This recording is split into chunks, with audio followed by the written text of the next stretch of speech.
Hey, it's Will. Before we get into this episode, I have a new segment for us here on the show.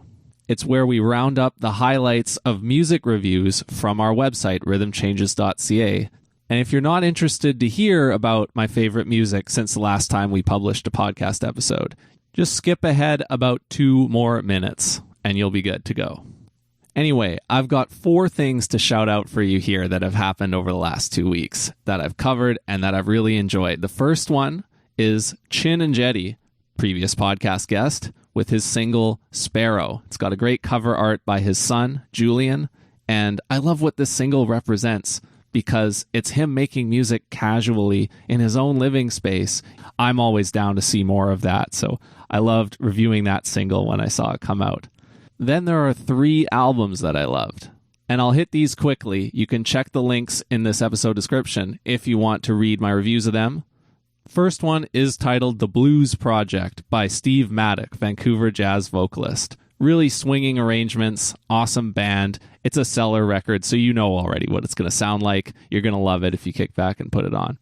Second, Great Aunt Ida. I've been scouring YouTube looking for an interview she's done in audio or video or a performance where she said her name on stage so that I could know the pronunciation, but I'm going to guess that it's Ida.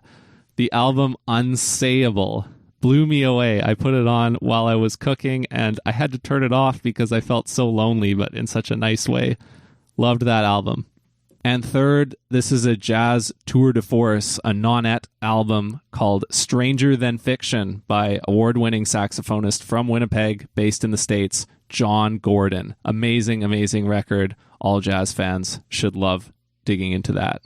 So, if you want to hear these great albums, check out the links in this episode's description. And for those of you who enjoy my voice as a reviewer and want to follow future reviews that I do, I recommend you follow me on Twitter at ChurnoffMusic. All right, now let's get on with the episode.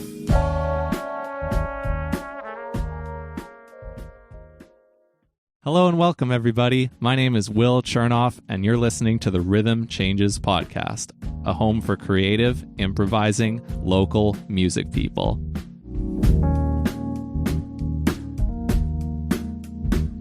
This show is an ongoing, open-ended series of conversations with folks who make their community fun and prosperous. Listen in, get to know each guest, and learn from their creative experiences. If you're joining us for the first time, don't forget to follow this feed wherever you get your podcasts. And no matter where you are, invite your friends to search for the Rhythm Changes podcast or link them to our website, rhythmchanges.ca.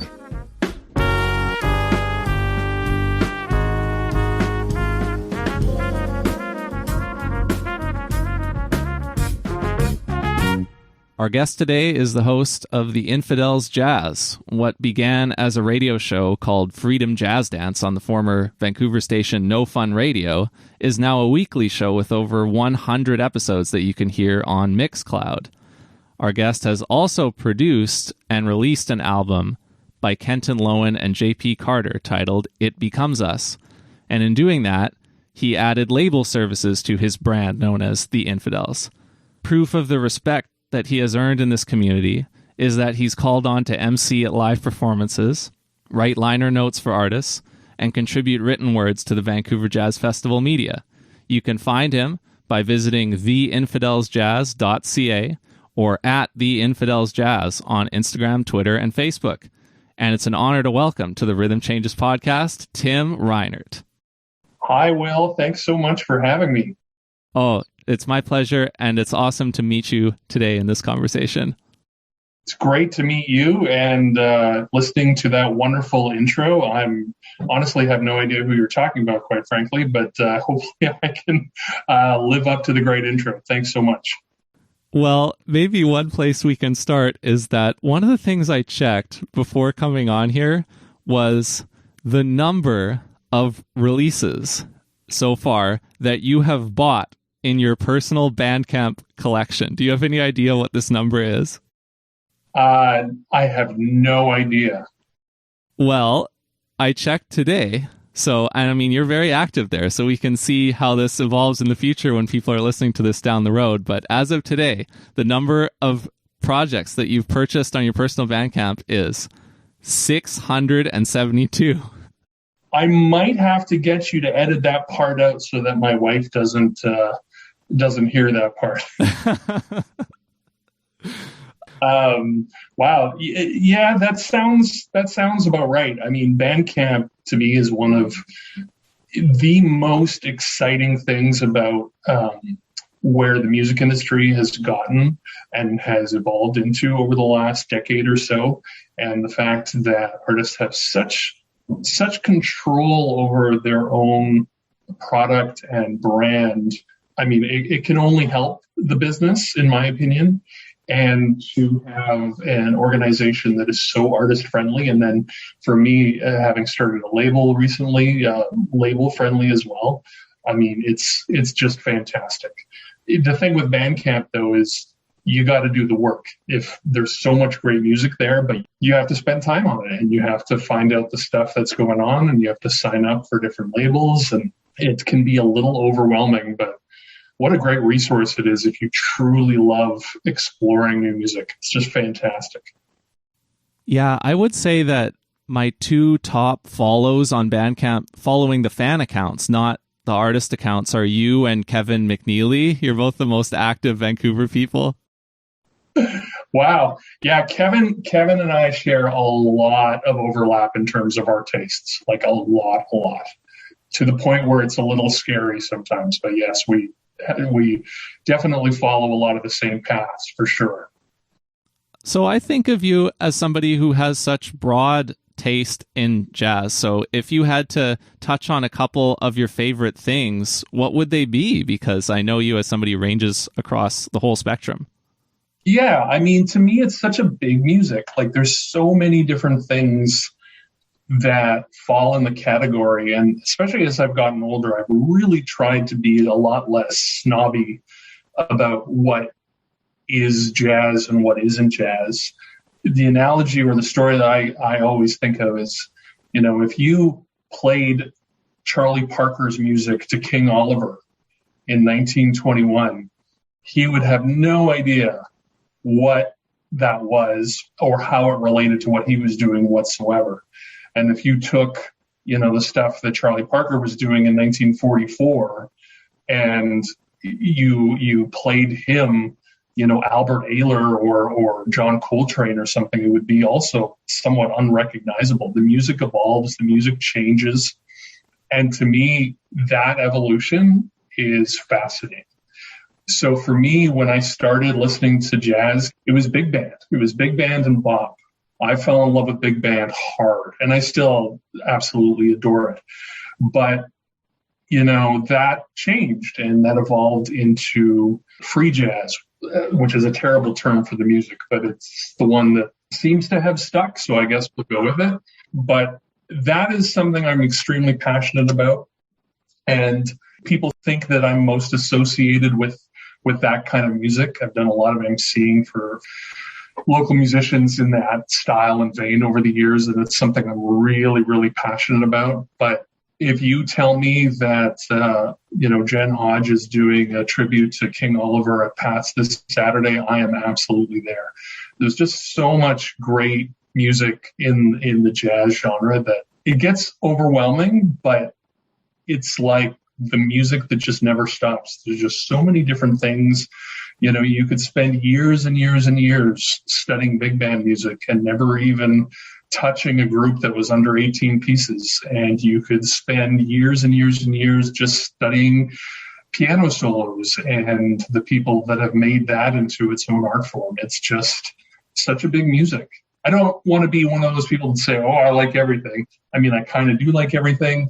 But, if you had to put me into different categories, I have a particular fondness for the free jazz that came out of, the post-Coltrane era, the Ornette Colemans and Anthony Braxtons, and the evolution into European free jazz that became.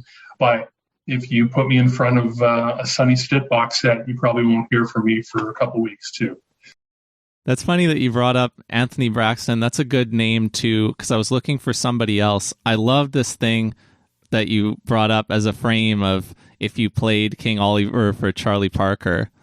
I like that as a thought just about jazz and how it constantly changes. And I was trying to think of another one to update it again.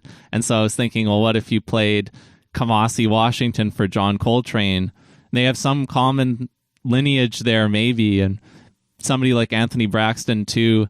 He's been around to see some of the contemporary artists, too. But what do you think the innovators from your favorite time period, like the 60s and the 70s, how do you compare them to some of the leading lights in jazz today?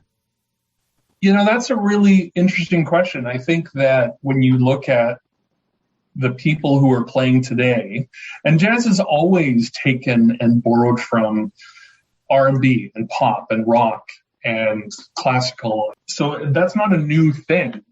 The fact that a lot of the musicians today just can adapt musics like hip hop and electronic music and classical probably a little more easily and readily than people were doing in the 60s and 70s. I think that a lot of those people would have found that fascinating.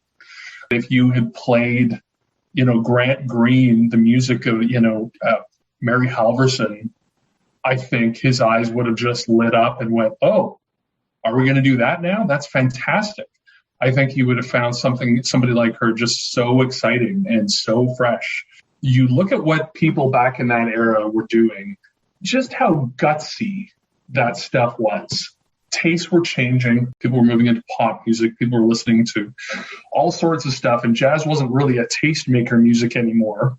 And yet these people didn't just stick with jazz. They doubled down, even when it was probably as unpopular as it's ever been and as uncommercial as it ever was. So when you look at somebody like Anthony Braxton or Cecil Taylor, and you put those guys into that context, it's unbelievable. Like, it's really amazing how brave they were. Anytime you put yourself out there, it's an incredible thing. But when everybody is telling you, actually, we don't like that anymore, we're doing this other thing, and you just say, well, I don't care, I'm literally going to make my own thing, and you can either like it or not. I mean, that's the bravest thing I can think of. It's just incredible. When I see people using hip hop today, when I see people using, electronic music as part of jazz, I mean, we're decades into some of this stuff now, but it just really reminds me of just how gutsy some of these people are. This is not commercial music. It really never has been commercial music. Big band era, you could say it was. And there's outliers, of course, Miles and Brubeck and people like that. But, this is not a music you get into for millions. You do this for love. That is the comparison. That doesn't change. Anytime you're doing it for love, you're doing it for the right reason. And you, too, Tim, are doing it for love. You wrote for the coastaljazz.ca website around the Vancouver Jazz Festival 2021 this year, a great article that I enjoyed. And there's one sentence in particular that just jumped out at me and I loved it so much. And it's when you said, I learned who Hugh Fraser and Brad Turner were before I learned about Prince and Madonna. Like, doesn't that just sum it up? It's true. It really is true. I grew up in a very religious household, and so pop music was a little frowned on, and jazz music was not understood at all. And so for me, it was very easy to listen to jazz on CBC, way easier than it was for me to listen to AM radio. Listening to, Katie Malick's program back in the day and being exposed to people like Joe Henderson, but then all these local people. At the time, they weren't local to me, but, when you hear somebody like Brad Turner and then you hear Joe Henderson, and you don't have any context, for you, it's all the same world. So when I got to move here and got to see people like Brad Turner or Hugh Fraser in a club with like 12 other people, and my mind was blown. I could not believe this was something that you actually got to do. Back then, you'd pay $5 and you'd see Brad at the Glass Slipper, or you'd see Hugh at Rossini's or wherever. And the fact that this stuff was so accessible, and still is compared to a lot of other musics, it was amazing. And then later on, of course, I listened to people like Prince and Madonna and Michael Jackson, and that became part of my story too. But I feel that I'm very fortunate that jazz became part of my story more before those other musics became part of my story, if you know what I mean. Because I think I listened to that stuff maybe a little differently than I would if I grew up with classic rock or pop music, any of those other genres that other people listen to. Yeah, I feel like I grew up with it too, but in a kind of funny, different way that's more typical of my generation, which was that I grew up with it because I got exposed to it from high school and from an educational environment, which is different, but also it was great. Yeah. Yeah. And you know what? I have some of that too. It's not quite to the same extent, but when I was in high school, I don't talk about this much on the show or really on social media at all, but I was going to be a jazz drummer, and I fell in love with jazz drumming hard. I was about 13 years old. For years, that was going to be my thing all the way through high school. I did the stage band thing. I did the concert band thing. I led small ensembles, et cetera, et cetera. And this was going to be my thing. I was 100% sure that I was going to be a professional jazz drummer. And then I went to, and I don't talk about this a lot either, but I went to Capilano College for 1 year. And the reason I went there for 1 year is because it took me about 4 days to realize that to become a professional jazz musician, you had to have talent. And I realized pretty quickly that I had literally none of that. It didn't take me long to realize that this was going to be something that I was going to be enjoying from the sidelines. But I came up through that stage band program. I know how important it is to musicians, that camaraderie, which I fell in love with really early on. And it's a big part of why big band music was such an important thing for me as a kid. I loved it. When you're playing stage bands, you tend to think that's what jazz is. And, later on you realize, oh, that's just one small part of what jazz is.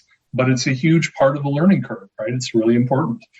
Oh, man. Tim, that's so funny. I also went there for only 1 year. Okay. Yeah. It's a great place. It's wonderful that we have it. And for a lot of people, it's the right thing.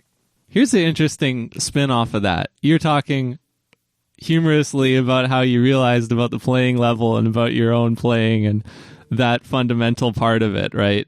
I went, and what I learned was that I didn't have the talent to become a teacher myself. And that was a big part of what the program was about. So in some sense, I also didn't have a talent that was important. Yeah, I mean, there's people who are far smarter than me who can talk about the pros and cons of jazz education in the 21st century and how jazz seems to have evolved commercially into basically teachers creating new teachers. And, we could talk about that for hours and whether or not that's been a good thing or not. I tend to maybe think it's not a great thing, but it really seems to be the way that jazz education has kind of evolved over the years, and that, people don't seem to want to really play anymore. They want to be teachers. Well, I would agree with your quick take on that, just so you know. Okay. I mean, don't get me wrong.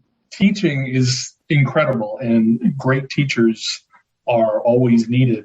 But when the entire industry just seems to be this endless cycle of great teachers creating great teachers, you have to ask yourself, well, do we really need this many teachers? Should not some of these people start, running jazz clubs and leading bands and things like that? And again, I think that's a little out of my pay grade, so to speak. I think there's people who are far more qualified to speak to that. And I'm sure right now I have a lot of friends who are going to be sending me angry texts about how I'm disparaging the jazz education field, but whatever.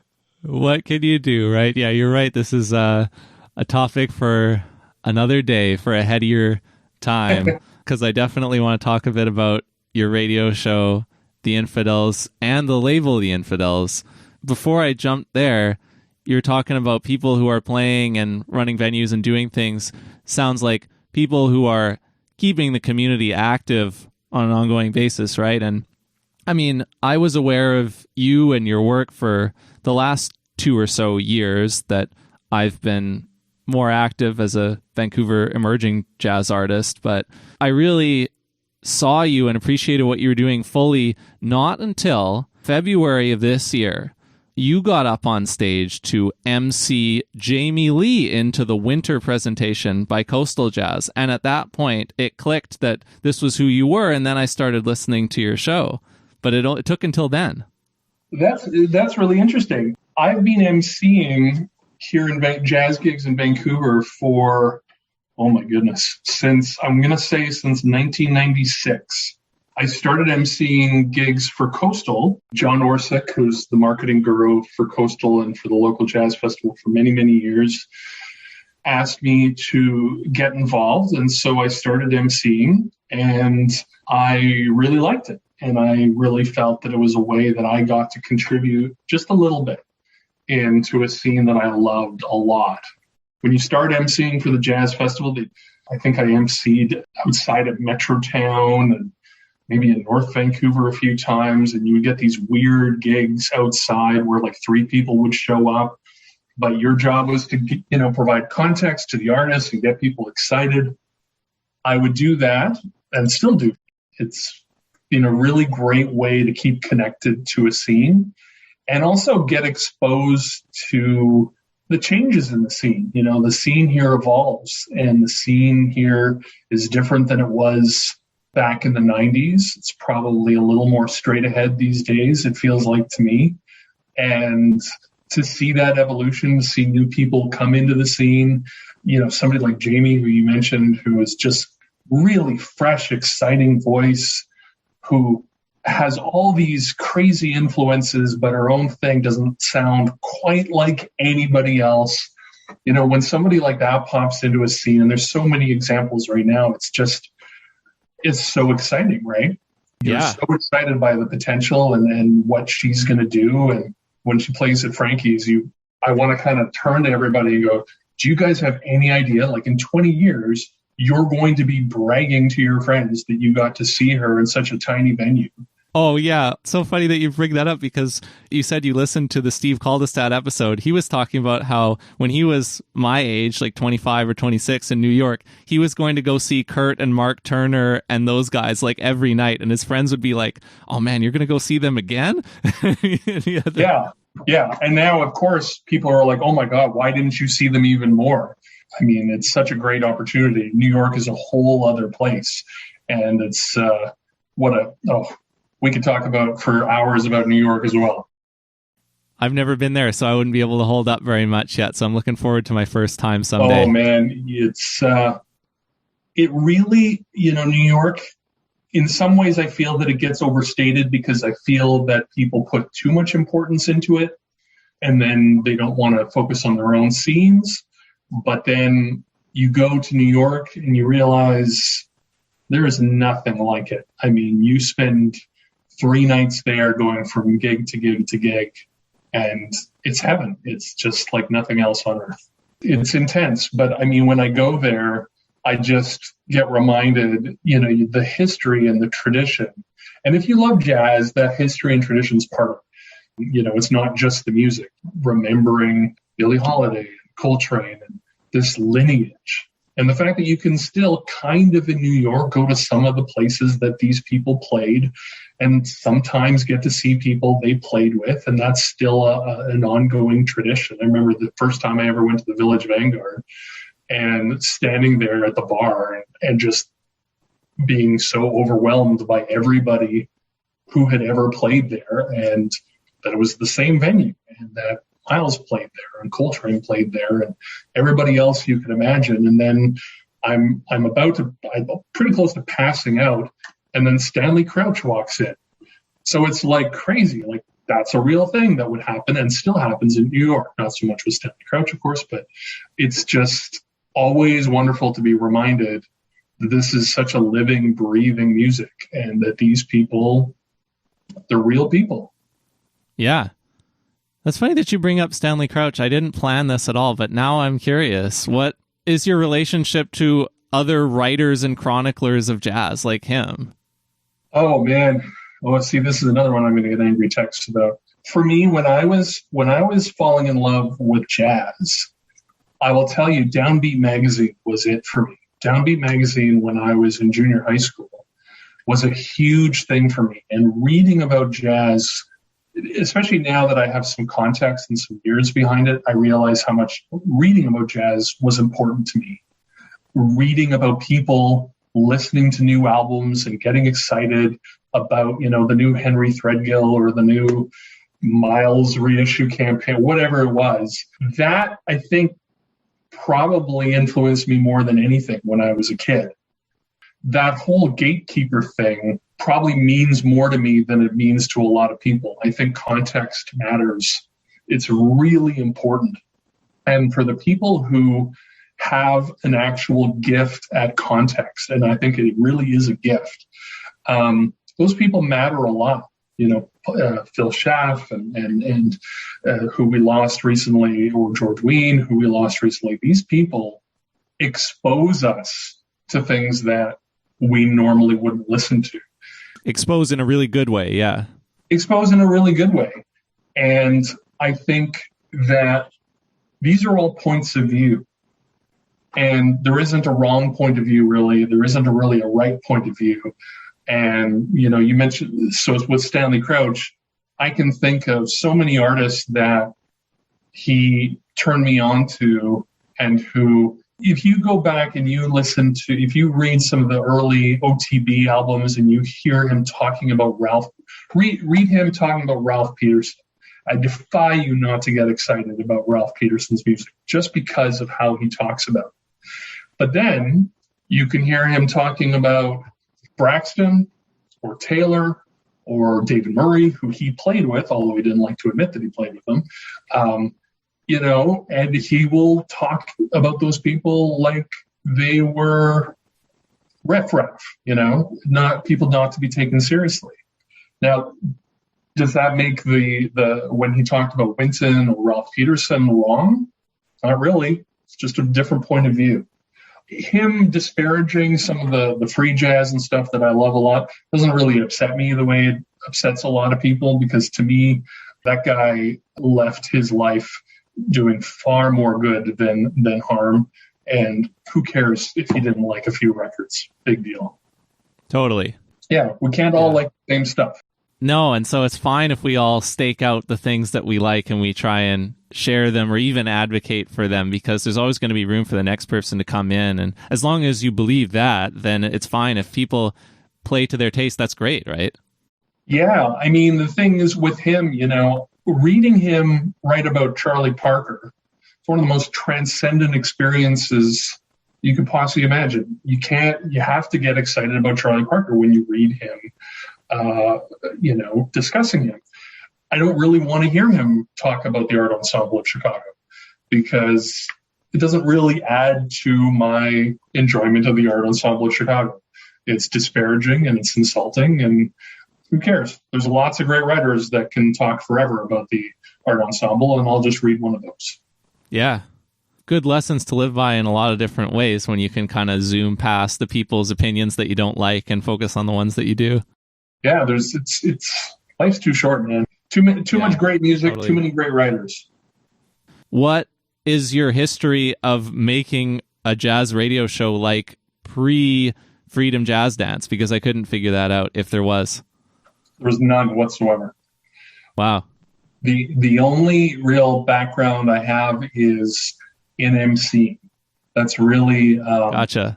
That's really where it stems out of.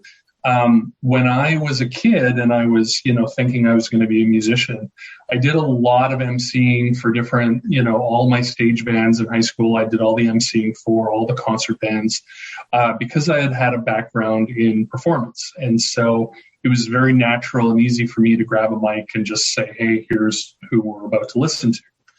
That evolved into emceeing, which then eventually, many, many years later, evolved into the show.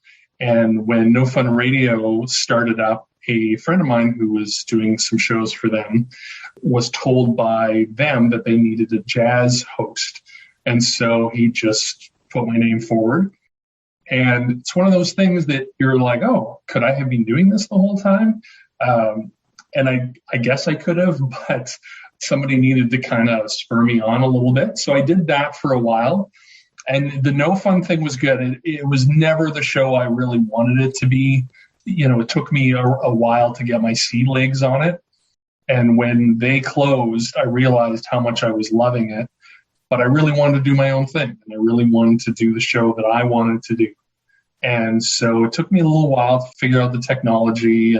But that's the great thing of the 21st century, something like that.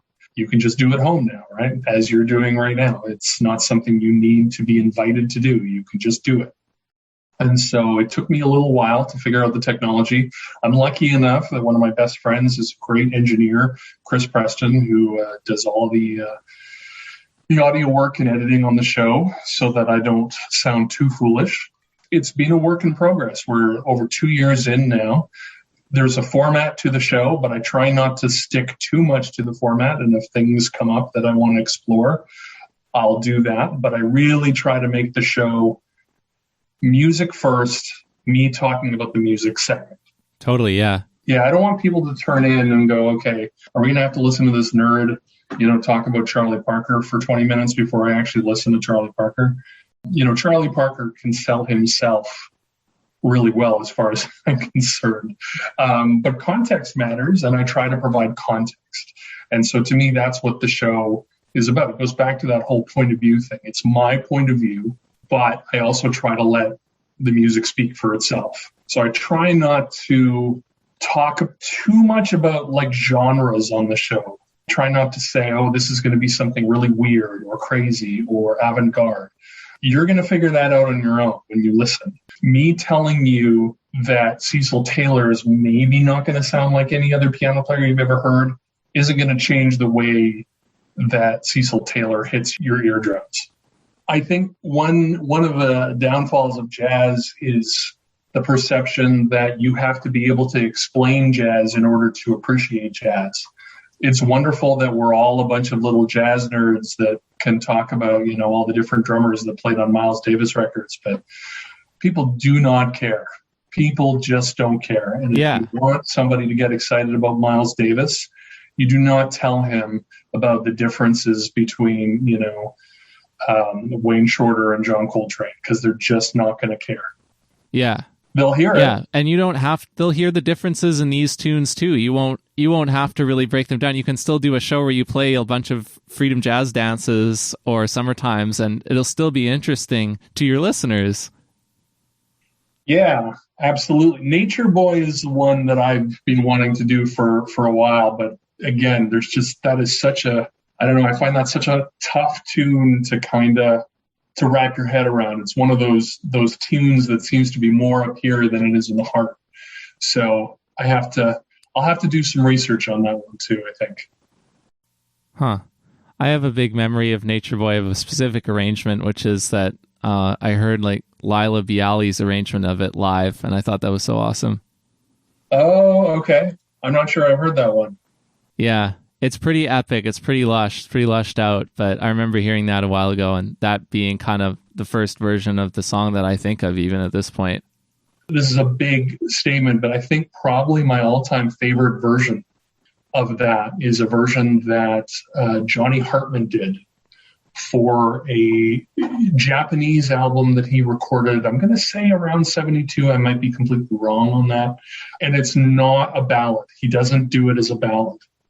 It's this slinky groove monster that I've never really heard anybody approach the tune the way he does on this. And it's amazing. I played it on the show a couple of times because I love it so much. It's probably my very favorite version of that tune. Yeah.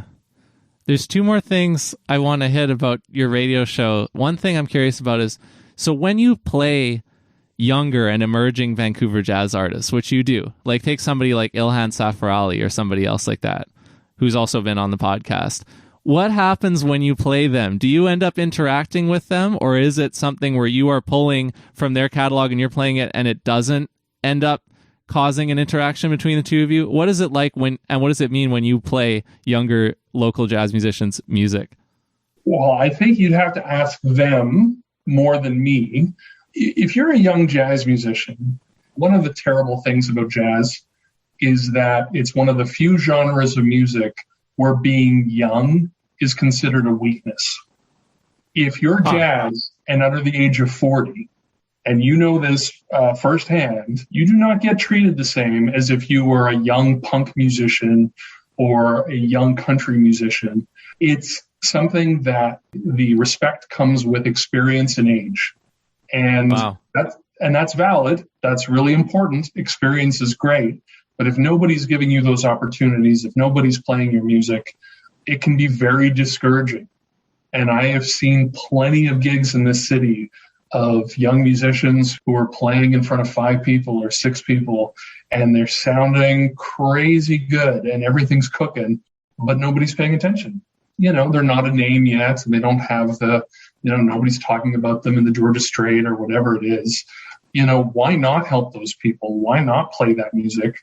And again, it goes into that evolution thing that we're talking about. Not everything always has to be fully formed. So to me, to play, Ilhan's first album, it's a good album, and I liked it a lot, but you and I both know that the album that guy makes when he's 30 is going to be insane. But that doesn't mean I should wait. Yeah. Watching that evolution is part of jazz. If you listen to, people like Todd Stewart's another great example of, the stuff that guy's going to be doing in 10 years. Like, it's just, you're so excited. Or Matt Franchini. I mean, these are really talented people. And in one day, they're going to make an album that blows everybody away. But we got to get them to that place, right? Where they still want to be making those albums when they're 30 or 35. We don't want them to get discouraged. So to go back to the question, when I play the young musicians, they tend to reach out and they tend to be excited, but I'm always so hesitant and always so worried about making the show about me more than the musicians. So I always want to make sure that what matters is the actual music, and that always needs to be the primary focus. Great that they're excited, but I want them to focus on what's important, which is like just continuing to make great music. Occasionally people, it happens more and more now. People will pitch me stuff for the show. They'll send me a file and they go, hey, the new album's coming out, and, just take a listen or whatever.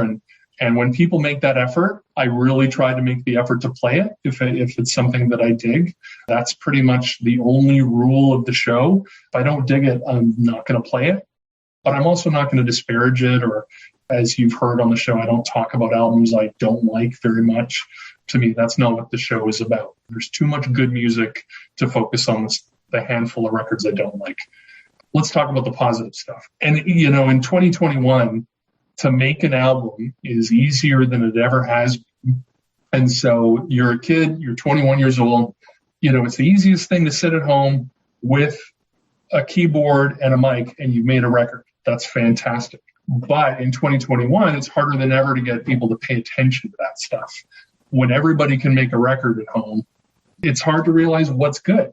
So I think if you're going to play in this space, and it's important to pay as much attention as to these people who are working hard and figuring out how to be part of the scene as it is to pay attention to the old veterans and the legends and pay respect to the past, because that's, of course, really important too. Love that. Yeah, that's so true. And it's not hypothetical for me either. I'm definitely one of those people who gets discouraged like everybody else and has to figure out how I get to my next release, my next project, my next gig, right? Yeah, I have such respect for people like you who are working through it. I mean, it's, again, going back to that passion. It's going back to that love. You're not doing this for money, Bill. You're doing it because you love your connection to this music. What a great reason to do something like that. Yeah. And speaking of that, before we jump off the radio show, just talk a little bit about what you've done with it to raise money for food banks. Oh, wow. That's great. We launched that last year. I'm looking at doing it this year as well. It worked better than I ever would have expected.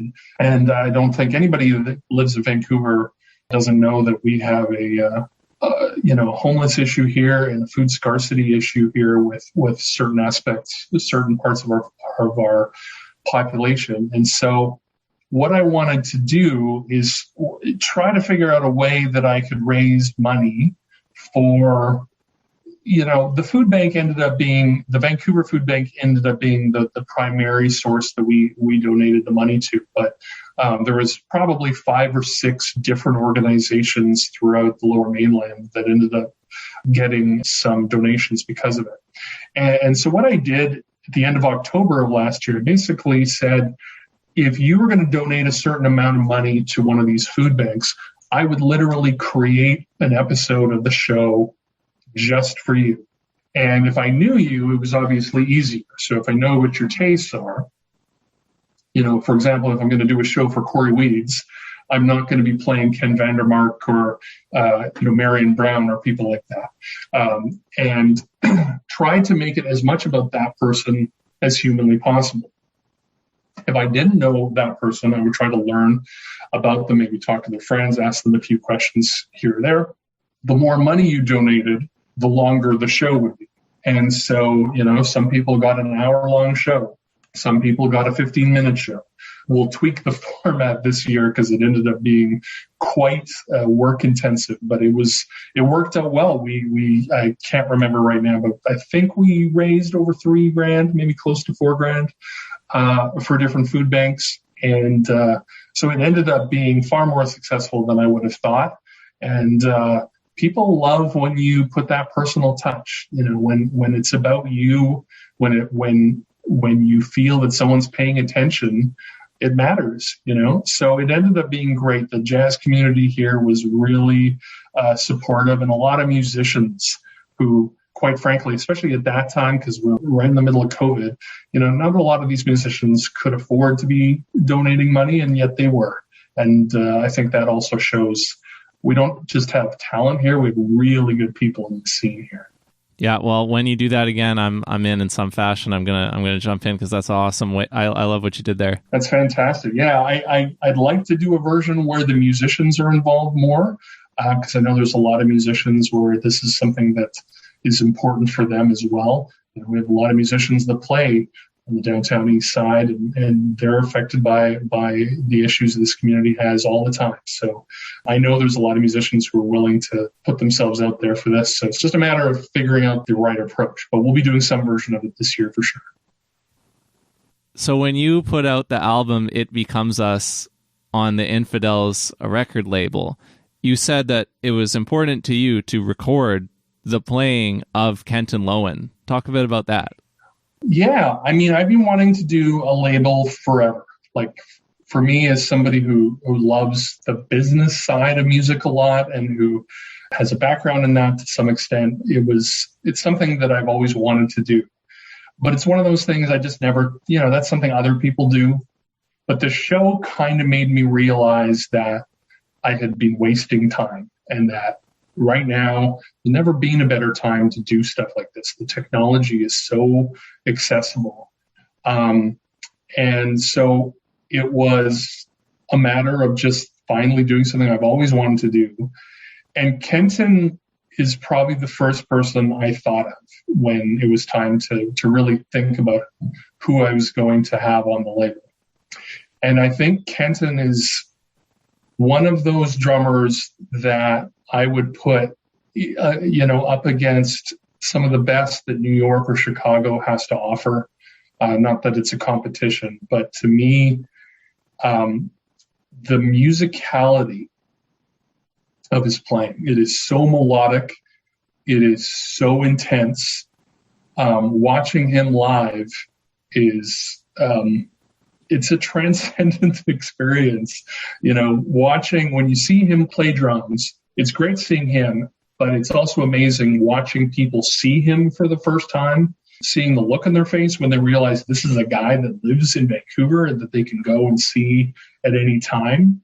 He also there's a rock and roll nature to his playing.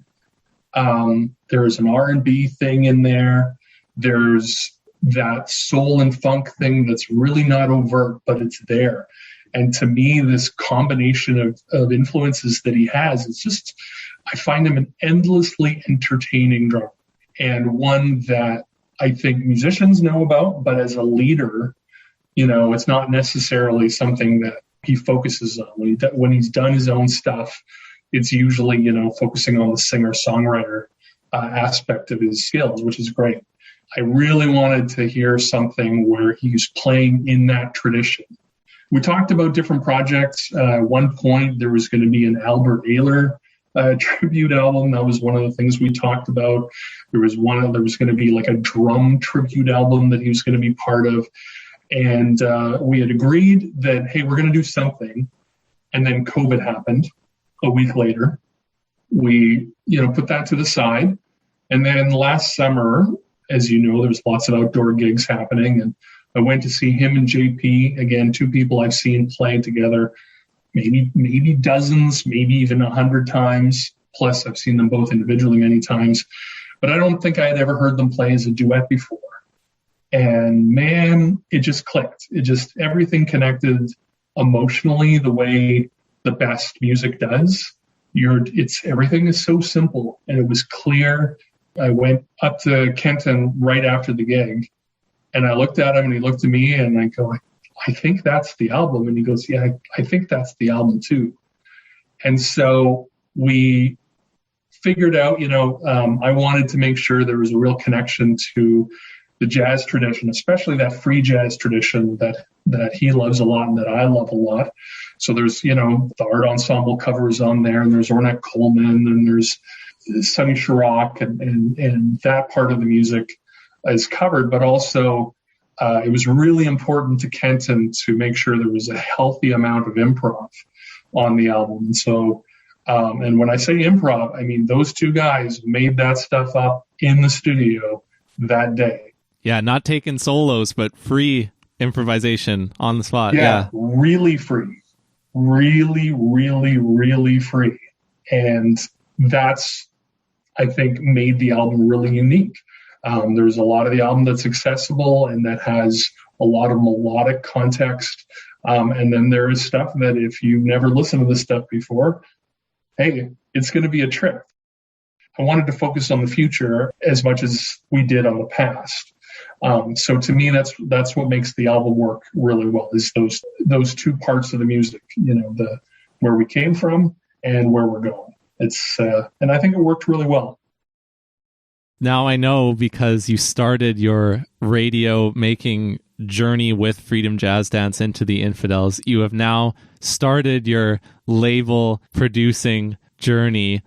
What did you then learn, and what was your role like from then when you recorded it in fall 2020 to release? Oh, I learned a lot. So if you look at the record, I'm listed as the producer of the record.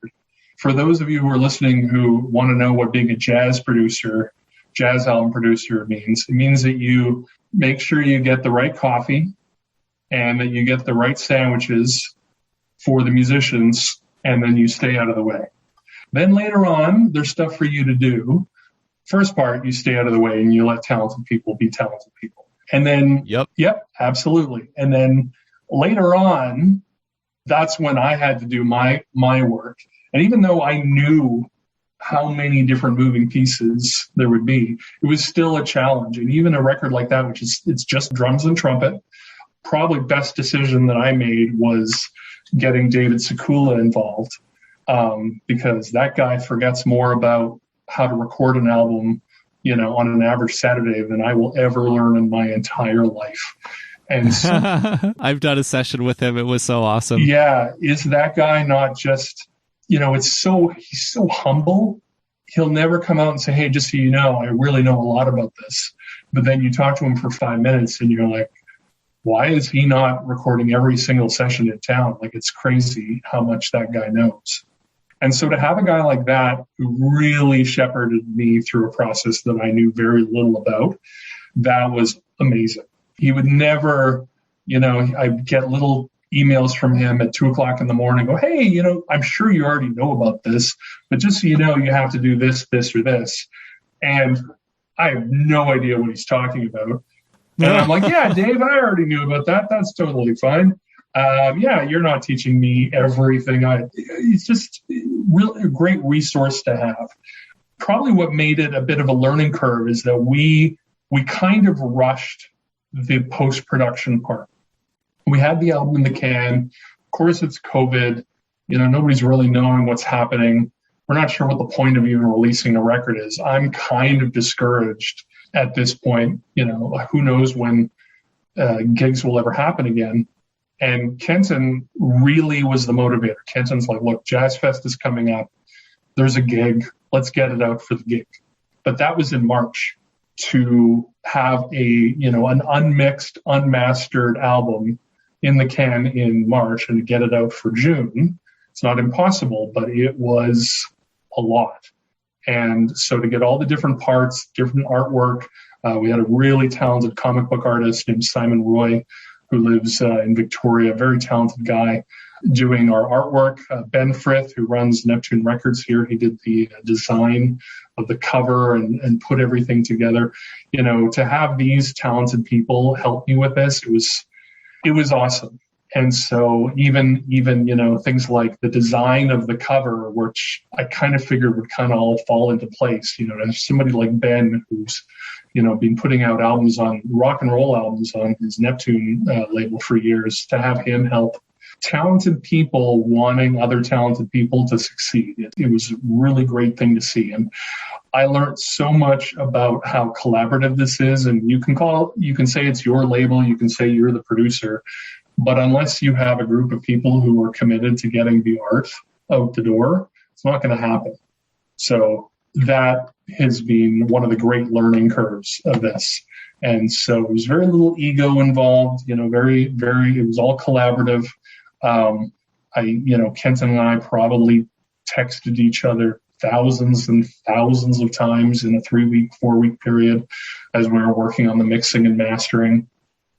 And to be able to, get to hear what a guy like that hears when he hears an unmixed record, it was awesome. It was fantastic. It was something that you can't learn at school. You can't learn that at CAP, because you're getting, again, that point of view.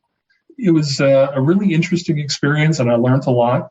And hopefully I've learned enough so that the next one isn't quite as labor intensive. We'll see what happens.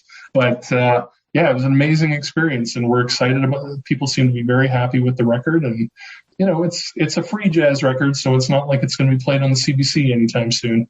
But the people that have listened to it seem to love it, and that's all that matters. So what can you share about what's coming up next for your label? Well, I can share that in the weeks after the label came out, and we had some local press, and we got a really good review in The Wire, which is a very prestigious experimental music publication in the UK. I can share that I heard from a lot of jazz musicians that I hadn't heard from in a long time, just reaching out to see how I was doing. So that was, and that's to be expected. Everybody needs help putting out their stuff. It's hard to do this stuff on your own. We're not 100% sure what the next album is going to be. I think I know what it's going to be. We're way too early to talk about that, but it's going to be in the same vein. It's probably going to be in that free jazz vein again.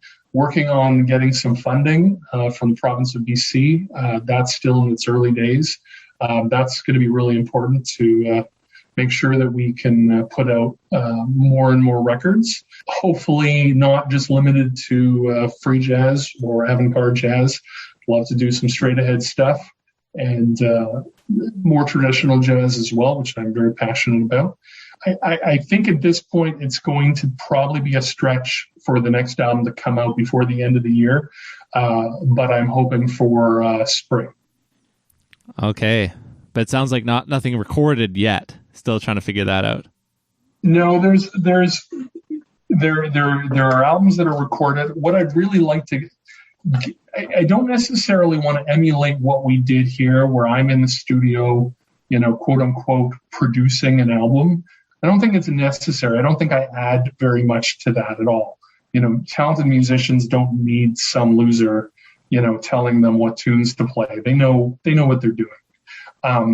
But to have somebody come in afterwards and, take over the boring stuff, the art production and liner notes and, making sure everything looks good and it's distributed properly and, setting up Bandcamp pages. That stuff takes a long time. And, I'd rather have talented musicians be talented musicians rather than having to waste their time on stuff like that if they don't want to do it. So I see the Infidels going forward, stepping in after the album is released rather than being involved at the beginning. I don't really need to be involved right from the beginning with the artistic process because, again, I don't think that's something I can contribute much to. So what happened when we released the first album is that a lot of people reached out with finished product. Maybe not all mixed, maybe not all mastered, maybe not all put together, but with actual, this is pretty close to being done. Is it something you're interested in? And then those conversations are happening now. So if the next album is the one I think it's going to be, it's finished, but it's not mixed or mastered yet. Gotcha. That process can be very short and quick and painless, but it can also be incredibly long and arduous, as you know. Speaking like someone who's been at this for a long time, but you got one album under your belt. That's because you're bringing all your other expertise to the table here. I was very fortunate. I learned a lot in a very short period of time, I think. And I'm also very fortunate because I have a lot of very talented friends who have been doing this for a very long time. And so I was very lucky that, when I was struggling, when I wasn't sure what to do, I could call people like Corey Weeds or Ben Frith or David, who have, or Chris Jestrin, who's put out so many great albums. I mean, these are wonderful resources. We're very lucky to have them here. So, yeah, very fortunate to be able to pretend that I know what I'm doing based on the friends that I have. Well, Tim, this has been awesome. I admire your work.